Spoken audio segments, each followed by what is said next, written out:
Hello, real estate investors. Thank you so much for joining me. I appreciate your love and support. Today, we're going to go over analyzing a small deal. It's a deal in Alabama. You can see on the right side here of the screen. It shows you a little bit. We'll go through some pictures and give you a little acquainted about it. If you haven't already, please like, comment, and subscribe. This helps you out. This helps me out. This helps the whole world out. It keeps the economy going, right? So definitely appreciate you following me, and hopefully you get some value out of this. I know I definitely got some value out of filming it. All right, so what we're going to do is we're going to analyze a small deal in Alabama, and we're going to see that the deal doesn't actually work out, but we'll show you why, and we'll go over some of the nitty gritties that you need to know in order to analyze a deal. We'll use my handy dandy Excel analyzing a spreadsheet. And if you want that spreadsheet, feel free to reach out to me at invest@connormccarl.com. I'll put the link in the description of the video below. And I will send you the free analysis spreadsheet. So great, cool. So let's take a look at this deal. Here we go. It's a 12-unit apartment building. It's listed for just $900,000. Here's the look. It looks pretty nice. It's pretty good. Look at that. Take a look at that. Small. I mean, 12 units is not that big at all, but it helps us get an idea of what's going on, right?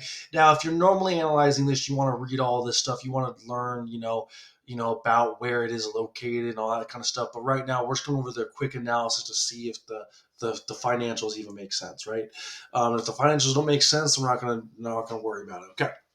The first thing we're going to want to do is we're going to talk to the broker or get from the online LoopNet or wherever you found that maybe it's an off-market deal. So you're talking to a broker, you're talking to the seller directly. You want to get a P&L. P&L is a profit and loss statement. And this shows you all of the income and the expenses that are associated with the property, usually for the last year. And then what you can do is you can figure out the net income from that. And then that's going to help us put into our analysis tool the expenses to figure out if this is a property worth investing in. So we're going to open this up right here. The P&L, and this is taking a little. All right, good. So here's a P&L. Now this data is coming from a different property, but it's in the same area as this one that we're looking at. We're going to analyze. It's 15 units that this P&L comes from, and this property, this overlooked villas that we're analyzing, doesn't come with a P&L and some of the other reports that we need in order to analyze the property. So I took the reports, the information and reports from a similar property so we can do a comparison. So that should give us enough detail for our analysis. It's going to be, 15 units, 12 units, same area. You're going to have probably similar expenses and operating costs. So help us identify. Okay. So take a look at this. This is a P&L, right? So this is a property from January 1st, 2022 to December 31st, 2022. What we can see here is we have the accounts list on the left side. We have the operating income and expenses. We have income. We got rent income. Over here, we have the different property addresses that are associated with this specific property. You can see that the rental income totaling $72,000 or $73,000 roughly. Section 8 rental income, we have it listed out here, and the different line items you can see and get understanding from that. So total operating income is about $100,000. Now we go into our expenses. Our expenses are cleaning and maintenance expenses, management fees, repairs, next thing utilities, and all the other expenses. So the total operating expenses are about $38,000. So $100,000 in income, $38,000 in expenses. Your net operating income is $62,000. Now, I'm going to go into more I would go into more detail about these specific expenses like management fees, repairs, specifically utilities, because when you look at the analysis tool, we're going to put that information in. I'm just going over this in general for you to look at this. Now, the P&L is over a period of time, right? So it's not a point in time like a balance sheet. It's over a period of time, and that's what you want to make sure you're looking at. You want to look at a full year's worth is ideal when you're looking at this. And then you have some other items here, right? Owner contribution, owner distribution, stuff like that. And then you have your beginning cash, cash flow, ending cash, stuff like that. Okay, so great. And this is not. This is not this is not exactly accurate. They have an actual ending cash versus what it should be. So something's going on with this property, which is It's a similar property to the one that we're analyzing, and it doesn't seem like it's a good deal on either one of those, right? So this is why I would look into that more. Okay, P&L. So now we know what a P&L it looks like and what it shows us. Now we go into a rent paid. What you want to do with this rent paid document is to figure out how much of rent was actually paid. So what you want to do is you want to take a look at this report and you want to see, okay, they had several deposits from total deposits from this for this calendar year, and it totaled $100,000 and $100,607.78. We go back to our P&L. We want to double check this, so it's right around the same. It's only about $100 off. So, we're supposed to be $100,611. And it was $100,607. Actually, sorry. So it was it's less than that. It's only like $4 off. So that's great. That is perfect, and it's probably due to this $4 prepaid rent allowance that was prepaid rent. So great. So we showed that that's a first verification. It showed that what they listed as the income is actually probably the income, which is great. They have some other documents here, as you can see, some taxes, which are important. You can take a look at the tax document. We'll pull this up real quick and take a look at that. Kind of a complicated document, maybe it looks, but you can get an analysis of it. You can look at this more in detail in your own time. Pause the video and take a look at it if you want. The most important information we want to see here is this is the tax years and what was paid in taxes based on the property value. So in 2022, it was a $3,300 tax bill, which is not bad. So that's important. We've got some tax documents, rent roll. A rent roll is a good report to look at. This just shows you all of the unit mixes in the property, which means how many bedrooms and bathrooms they have, what's the current rent, and who's currently renting out that unit. So we have, and then this is some recent activity of them increasing the rent down January 2023. So there we go. That's what a rent roll shows you, and then there we have it. And then we'll look at this 2023 document real quick. I think it might be another P&L. Oh, pull this out. This is looks like a bank statement of sorts. So it just shows you what was the income. This was for 1 quarter. It looks like, so it's a fourth of the $100,000. So it's a quarter of what the $100,000. This is actually a half year, almost a half year, which is a little bit not. Not good. It's not collecting as many rents as see that there we and this is a different property, remember, but so we're not as concerned about this document because it doesn't relate to this overlook villa as it relates to a different property, but just give you an example of how to read it. So it has some income, owner contributions because it didn't meet what it needed, and expenses most likely, owner draws, subtractions, property reserve, fine, that's fine. Advertising, some other management fees, some other expenses. So you can take a look at this document to get a clear understanding of expenses if the P&L doesn't do it justice. Great. Okay, so now we've looked at that. So the real thing that we're going to take into consideration is this P&L for expenses, because when we look at our analysis tool. So what we're going to do is we're going to pull up the analysis tool now. This is the property analysis tool that I use. I got it through a program that I paid money to learn some stuff from, and it works out pretty good. So let's go over it a little bit. All right. So what we have here, top left, we got property name, number of units. So this is, as you can see, this is the overlook villas analysis that we're doing, right? So remember, we're analyzing overlook villas, and we're taking the expense information from another property that gave us the expense information that is similar, and so we can have a good idea of what this property is going to do. Purchase price for the overlook villas, this was decreased. It was at $945, but we'll just update it to the current price. I got a notification of that, so it got decreased by $50,000 roughly. All right, so there we have it.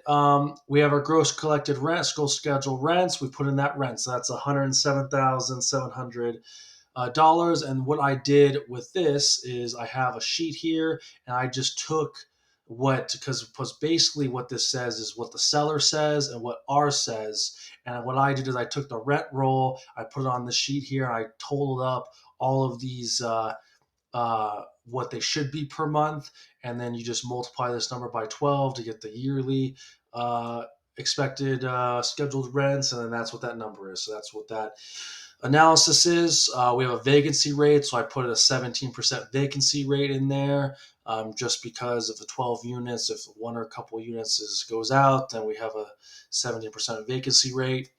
I also did that because, let's see, uh, these red ones are not rented, so I put the vacancy of just 2 units versus the full, because these ones aren't rented. That's why they're on red. Needs renovation, available June. It seemed like they weren't rented, so that's why I put it down.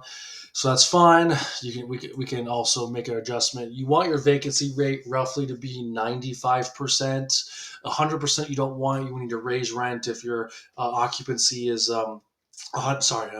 your occupancy is 95%, not your vacancy. Your vacancy is 5% or less. If your occupancy is 95%, that's a good. That means that you're in a perfect position in the marketplace. You're not too high, you're not too low. You're not too low, so like you're actually getting the rents that are market rent, and you're not too high, so you're renting out fully the units. If you're at 100% increased rents and get your vacancy down to 95%, or your occupancy down to 95%. Sorry. Concessions and non-payments. So this is just a 3% of the scheduled rents. This is just an average of what people not collecting rents. Total rental income. So what that does, it takes the scheduled rents minus these two items to get the total rental income, effective gross income right here. Now we have our expenses, taxes, $3,200, insurance. This is just based on $1,000. We have a little handy thing right here. Insurance is near the coast because this is Alabama, which is near the coast. It's a southern part of Alabama. It's $1,000 a door, so great. And these are some other key tips here. So I use those for my expense calculations. If you want to see where that goes. Repairs and maintenance I got from the P&L sheet. So if we want to go back, repairs and maintenance, $22,000. We'll go back to the P&L real quick. Let's go. Total repairs is $10,000. Maintenance is cleaning and maintenance is $12,000. So that's $22,000 roughly, 22.5. So that's what I have here, 22.5. General admin, I did the same thing for that. Looked at the P&L. Management percentage, I just did the percentage, but I wanted to equal the same management dollar amount in the P&L. Marketing fees, P&L. Utility expenses, P&L. Total expenses, $58,000. Now, we're going to go over here on the right side real quick before we look at the calculations. We see that we have the first mortgage. This is just under $900,000. We're going to put 25% down based on current lending requirements. This is probably what it's going to be. Down payment is that much. The mortgage amount's that much, 8% based on current lending requirements. That's probably what it's going to be, right around 8%. 30 years amortized over the loan. That gives us the total debt service about $59,000 a year. We have our closing costs here, 3% closing costs, 1% loan point cost for mortgage generating the loan. Acquisition fee, this is a fee that is derived to the syndicator, the person like me raising the money, putting the deal together, running the deal, all that kind of stuff. It's 5%. So that other closing fees right there. I want to see where this is. It's other closing costs are, so that's M43. So let's see where 43 is. Other closing costs, number of expenses to have. So that's what other closing costs breaks down as number of expenses for a number of months. 2 months of expenses in reserve. And then you have other stuff right here. So we have some of that stuff I'm not putting in there, but give you an idea. Okay. Now we put all that information in. It gives us a lot of nice fancy numbers. Our net operating income, which is our revenue, right, which our effective gross income minus the total expenses. That's $27,000 roughly. Capital expenditures and escrow. This is calculated by multiplying capital X per unit, cell to the right, times the number of units. So this is just an example of $300 per unit. And the net operating income after capital is $24,000 only, and the primary debt service is $60,000. So that means you're making $24,000 a year, but your debt service you have to pay is $60,000. You're underwater. That doesn't make any money, and it shows you right here. Your cash flow after debt service is negative $35,000. You don't want to do this deal. It doesn't cash flow. You have to pay $35,000 a year to have this property. It doesn't make sense. And these expenses are wild expenses, right? Looking at this, and now it's for a 15 unit apartment, but a 12 unit's not that far off. So maybe this goes down by $10,000, but then we're getting closer to a 50% expense ratio that we're looking for. On smaller properties, you're looking for probably 35% of gross collected rents as expenses. On larger properties, it's close to 50%. But say we calculated for the 12 units to the 15 units, take off some money here, you're still high expenses. You're not going to meet your debt service no matter how you do it. You need to make up $35,000 before you break even. So you're not making any money. This deal's bad. Cash on cash return, which takes on your net operating income, which is D37 right here, your total cash after debt, and divided by your acquisition costs, which is your total cash out of pocket. That gives you your cash on cash return. It's a negative. You want this around 15 to 20% roughly. Debt coverage ratio, this is 0.41. That's less than 1. No bank's going to lend you any money on this deal. It's just not going to work out. They're looking into the strict requirements right now at a 1.2 or 1.25 debt coverage ratio. You really want a 1.55. That's a gold debt coverage ratio, because what that means is this is the how much net income dollars you get per dollar of debt. So it's basically saying how quickly you can pay back your debt service. So for every dollar of debt, I'm only making 41 cents of income. So I'm not even paying back my debt. We know that looking at the other numbers, but the debt coverage ratio just gives you an example of that as well, which is nice. And you want that ideally 1.55. That's the golden number, which would be great. Cap rate, that's just net operating income over purchase price. So that gives you a 3.1% cap, which is fine. And then it has your percentage of GP percentage, how much the GP versus the limited partner cash flow, and it's negative. As you can see, that you don't want to be negative. That's collecting money from people. And then your cash on cash return for limited partners is 7.8. So this is D42, which is our cash flow to partners divided by M32, which is the total acquisition cost, because you're raising all of that money, the total cost, the total cash outlay for your investment from LP partners. So there you have it. This is our analysis, and we're taking a look at this. Again, this is a bad deal. I knew it was a bad deal going into it, but I wanted to give you this example because it was a deal I already analyzed. It had some good, I had expense information from a deal that was similar to it.